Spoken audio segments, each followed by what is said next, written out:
வணக்கம். காலை நேர பிரதான செய்திகள். விரிவான செய்திகளுக்கு செல்லும் முன்னர் முதலில் தலைப்புச் செய்திகள். கடும் அச்சத்தில் கோட்டபய அனுராவிடம் சிக்கிக்கொள்ள மறைக்கப்பட்ட ரகசியம். குற்றமற்றவர் என்றால் கைதை தடுத்து நீதிமன்றம் மூட வேண்டிய அவசியம் ஏன்? கோட்டபய விவகாரத்தில் ஆளுங்கட்சி கேள்வி. அஸ்வசம கொடுப்பனவு தொடர்பில் வெளியான அவசர அறிவிப்பு கைகளில் குவியும் பணம். நீதிமன்றத்தில் முன்னிலைப்படுத்தப்பட்ட ஜோசருக்கு பிணை அடுத்தடுத்து நடந்த ட்வீட்ஸ். எரிபொருள் விலை குறைப்பு தொடர்பில் வெளியான அறிவிப்பு மக்களுக்கு அவசர அறிவித்தல். டிஎன்ஏ பரிசோதனைக்காக பல்லேகம கேமிரட்ட தேர்தலின் ரத்தம் சேகரிப்பு. கிடைக்குமா நீதி?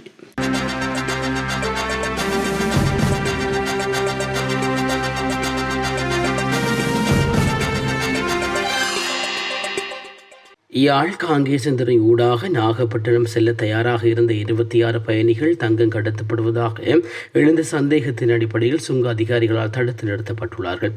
இதனடுத்து குறித்த பயணிகள் மேலதிக ஸ்கேனிங் பரிசோதனைக்காக யாழ்ப்பாண போதனா வைத்தியசாலைக்கு அழைத்துச் செல்லப்பட்டுள்ளதாக தெரிவிக்கப்படுகிறது. அத்துடன் சம்பவம் தொடர்பாக மேலதிக விசாரணைகளை சுங்க அதிகாரிகள் மேற்கொண்டு வருகின்றனர். கொழும்பு 7 பகுதியில் முச்சக்கர வண்டி ஓட்டுநர் ஒருவர் பாதையில் சென்ற வெளிநாட்டு பிரஜை ஒருவரை பின்தொடர்ந்து அவருக்கு வாய்மொழி ரீதியாக கடுமையான அச்சுறுத்தல் மற்றும் அத்துமீறல்களை ஏற்படுத்தியுள்ளார். இதனால் பாதிக்கப்பட்ட பெண் உடனடியாக அந்த ஓட்டுநரின் செயல்களையும் அவரது வாகனத்தையும் தனது மொபைல் போனில் காணொலியாக பதிவு செய்து சமூக வலைதளத்தில் பகிர்ந்துள்ளார். இந்நிலையில் இச்சம்பவம் பொது இடங்களில் பெண்களுக்கு நடக்கும் அத்துமீறலுக்கு எதிராக கடுமையான சட்டவணைக்கு எடுக்கப்பட வேண்டும் என்ற விவாதத்தை மீண்டும் கிளப்பியுள்ளதோடு சமூக வலைதளங்களில் பல விமர்சனங்கள் ஏற்படுத்தப்பட்டுள்ளது. What? You want to have sex? You're asking me for sex? You think I'm a prostitute? I'm a prostitute. No. No. No!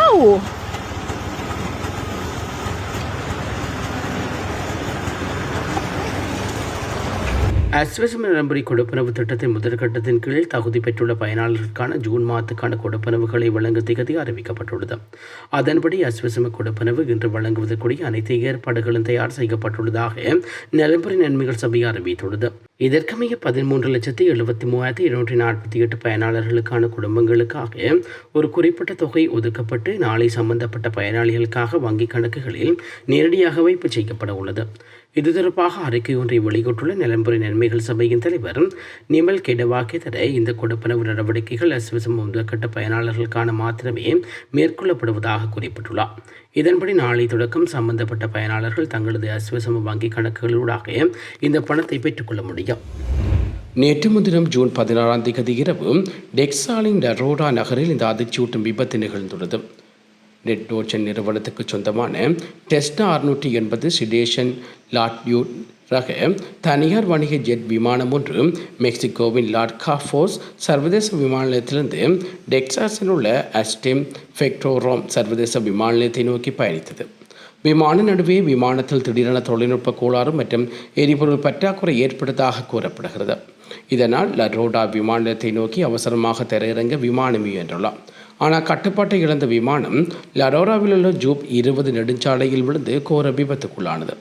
இந்த விபத்தின் போது விமானத்தில் மொத்தம் 6 பேர் இருந்துள்ளார்கள். இதில் ஒருவர் பரிதாபமாக உயிர்ந்துள்ளார். சம்பவ இடத்துக்கு விரைந்து வந்த மீட்பு பணியாளர்களுடன் இணைந்து அங்கிருந்த துணிச்சலான பொதுமக்களிடம் விமானத்தின் கண்ணாடிகளை உடைத்து உள்ளே சிக்கிய இந்த 5 பயணிகளை படுகாயங்களுடன் மீட்டுள்ளார்கள்.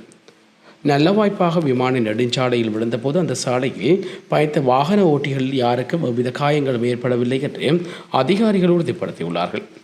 காயமடைந்தவர்கள் மருத்துவமனையில் அனுமதிக்கப்பட்டுள்ள நிலையில் இந்த விபத்துக்கான உண்மையான காரணங்கள் கண்டறிய விமான போக்குவரத்துறை அதிகாரிகள் தீவிரமாக விசாரணைகளை தொடங்கியுள்ளார்கள். லஞ்ச ஆணையாளர் கைது செய்யப்பட்ட ஜோசர் ராயபக்சாவை பணியில் செல்ல அனுமதித்து கொழும்பு நீதிமன்றம் நேற்று உத்தரவு பிறப்பித்துள்ளது. அதன் அடிப்படையில் சந்தேக நபர் தலா 5 பில்லியன் ரூபாய் மதிப்புள்ள 3 பணிகளின் கீழ் செல்ல நீதிவான் உத்தரவு பிறப்பித்துடன் வெளிநாட்டு பயண தடையும் விதிக்கப்பட்டுள்ளது. லஞ்ச ஆணைய அதிகாரிகள் மற்றும் சந்தேக நபரின் வழக்கறிஞர்கள் முன்வைத்த வாதங்களை கருத்தில் கொண்ட பின்னர் கொழும்பு மேலதிக நீதிவான் லகிரு சில்வா இந்த உத்தரவை பிறப்பித்துள்ளார். லஞ்ச ஊழல் விசாரணை ஆணைக்குழுவினால் கைது செய்யப்பட்ட முன்னாள் ஜனாதிபதி மஹிந்த ராயபக்சாவின் மகன் ஜோசர் ராயபக்ச தற்போது கொழும்பு பிரதான நீதிவான் நீதிமன்றத்தில் முன்னிலைப்படுத்தப்பட்டுள்ளார். விசாரணை ஒன்றுக்கான வாக்குமூலம் வழங்குவதற்காக அவர் லஞ்ச ஊழல் விசாரணை ஆணைக்குழுவில் இன்று முன்னிலையாக இருந்த நிலையில் அவர் கைது செய்யப்பட்டமை குறிப்பிடத்தக்கது. முன்னாள் ஜனாதிபதி மஹிந்த ராஜபக்சவின் மகன் ஜோசி ராஜபக்ச இன்று லஞ்ச ஊழல் ஆணைக்குழுவால் கைது செய்யப்பட்டுள்ளார். இலங்கை கடற்படை மற்றும் பிரித்தானியா கடற்படை பயிற்சி கல்லூரி ஆகியவற்றில் அவர் கொண்டிருந்த தொடர்புகள் குறித்த விசாரணை ஒன்றின் வாக்குமூலம் வழங்குவதற்காக லஞ்ச ஊழல் ஆணைக்குழுவில் முன்னிலையாக இருந்த நிலையில் அவர் கைது செய்யப்பட்டுள்ளார்.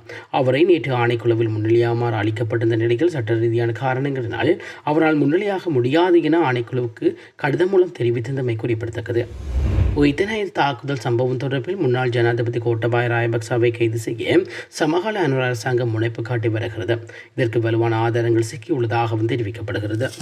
கைதுகள் தொடர்பில் அடுத்தடுத்த கட்டங்கள் மிகவும் தீவிரமாக முன்னெடுக்கப்பட்டு வரும் நிலையில் கோட்டபய மிகவும் அச்ச நிலையில் உள்ளதாகவும் தெரிவிக்கப்படுகிறது. கோட்டபய வெளிநாடு செல்வதற்கு நீதிமன்றங்கள் விதிக்கப்பட்ட தடை உத்தரவின் காரணமாக இந்த அச்ச நிலையை உருவாகியுள்ளதாக ராஜபக்சாக்கள் நம்புகின்றார்கள். இந்நிலையில் முன்னாள் ஜனாதிபதியின் சட்டத்தரணிகள் மேல்முறையீட்டு நீதிமன்றத்தில் மனு ஒன்றை தாக்கல் செய்து கோட்டபாயாவை கைது செய்வதை தடுப்பு காவலில் வைப்பதை தடுக்கும் உத்தரவு ஒன்றை பிறக்குமாறு கோரியுள்ளார்கள். இந்த மனுவில் போலீஸ் மா அதிபர் குற்றப்புலனாய்வு திணைக்களத்தின் முன்னாள் பணிப்பாளர் ஷாலினி அபிஷேகரே, அதன் நிலைக்கு பொறுப்பதிகாரி மாதவ குணவர்த்தன மற்றும் சட்ட அதிபர் ஆகியோர் பிரதிவாதிகளாக குறிப்பிடப்பட்டுள்ளார்கள். விதிக்கப்பட்டுள்ள வெளிநாட்டு பயண தடையால் தனது தனிப்பட்ட சுதந்திரம் பறிபோயுள்ளதாகவும் இதன் காரணமாக தான் கைது செய்யப்படக்கூடிய அபாயம் ஏற்பட்டுள்ளதாகவும் மனுதாரர் சுட்டிக்காட்டியுள்ளார். உயிர்த்த தாக்குதலுடன் தனக்கு எவ்வித தொடர்பும் இல்லை என கோட்டபாய குறிப்பிட்டுள்ளார். இதுவரையில் இது தொடர்பாக தன்னிடம் எந்த ஒரு வாக்குமூலங்களும் பெறப்படவில்லை என்றும் அவர் மேலும் கூறியுள்ளார். மேலும் இச்சம்பவம் தொடர்பில் வாக்குமூலம் அளிக்கும் சாட்சியங்கள் அல்லது போலீஸ் உத்தியோகத்தர்களை தனக்கு தெரியாது. சேனல் 4 தொலைக்காட்சியில் வாக்குமூலம் வழங்கிய அசாத் மௌலானா என்பவரையும் தனக்கு தெரியாது என்று அவர் கூறியுள்ளார். தாம் ஜனாதிபதியாக பதவியேற்றவுடன் நியமிக்கப்பட்ட அரசியல் பழிவாங்கல்கள் குறித்தும் ஆராயும் ஆணைக்குழுவில் அறிக்கையின் பரிந்துரைக்கு அமைக்க ஷாலினி அபிஷேகர் தன் மீது பழிவாங்கும் மண்டத்தில் இருக்கலாம் என்றும் அவர் குறிப்பிட்டுள்ளார். அந்த ஆணைக்குழுவின் அறிக்கைகளை நீதிமன்றத்தில் சமர்ப்பித்து இது குறித்து ஆராயுமாறும் தன்னை கைது செய்வதை தடுக்குமாறும் கோரியுள்ளார். இருப்பினும் உயிர்த்த தாக்குதலுடன் எவ்வித தொடர்பும் இல்லை என்றாலும் முன்னாள் ஜனாதிபதியும் இவ்வாறு பயப்படுவதற்கு என்ன காரணம் என்ற கேள்வியும் எழுந்துள்ளது. குறிப்பாக அவருக்கு வெளிநாட்டு பயண தடை விதிக்கப்பட்டதை அடுத்து சுரேஷால உணவை தவிர்ப்பை தீர்மானித்தமையும் மற்றும் அரசியல் அரங்கில் அவரை விடுவிக்குமாறு கடவுச்சொற்களை வழங்க வேண்டாம் எனவும் கோரி இருந்தவை பரபரப்பின் பின்னணியில் ஏதோ ஒரு கடுமையான சூழ்நிலையில் இருப்பதாக தென்னிலங்கை அரசியல் மட்டத்தில் பேசப்பட்டு வருகின்றவை குறிப்பிடத்தக்கது.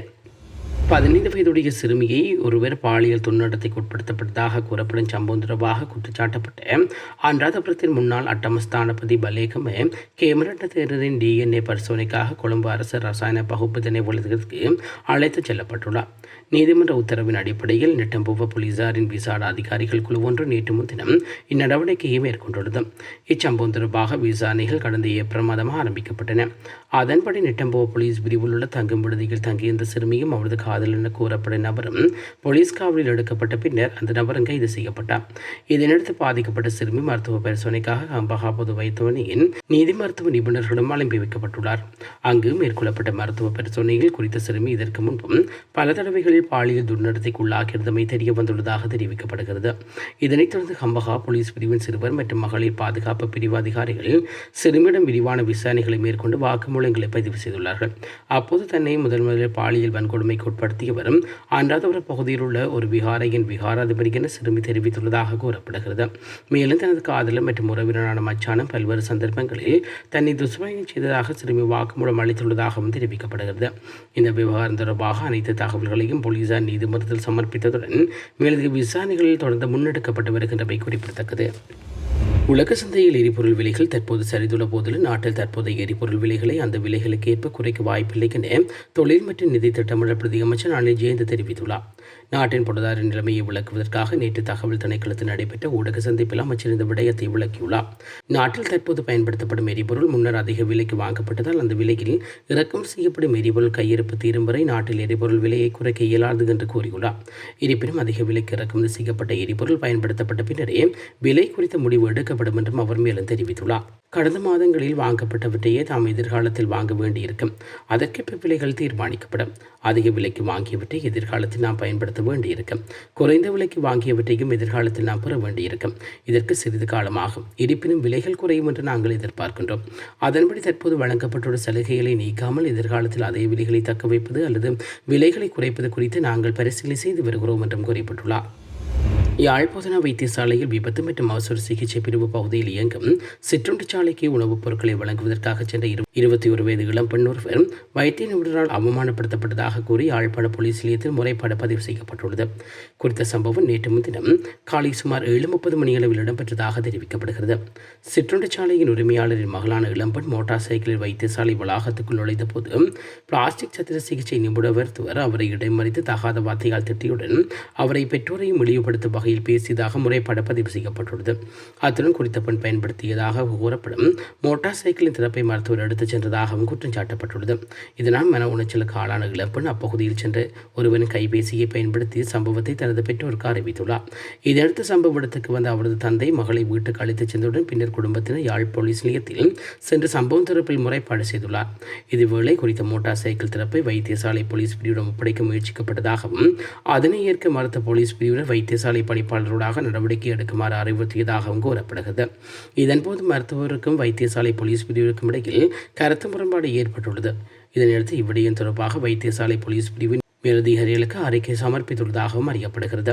குறித்த சிற்றுண்டிச்சாலை கடந்த 1.5 ஆண்டுகளாக இயங்கி வருவதுடன் வைத்தியசாலை வளாகத்துக்கு உணவுப் பொருட்களை கொண்டு வருவதற்கு முன் அனுமதி நிர்வாகத்திடமிருந்து பெற்றுள்ளதாகவும் உரிமையாளர்கள் தெரிவித்துள்ளார்கள்.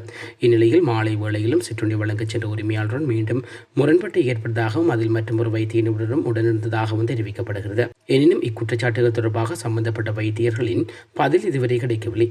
சம்பவம் தொடர்பாக உரிய விசாரணைகளை மேற்கொண்டுள்ளமை நிலைமையை வெளியில் கொண்டு வருமாறு பல தரப்பினர் கோரிக்கை விடுவித்துள்ளார்கள்.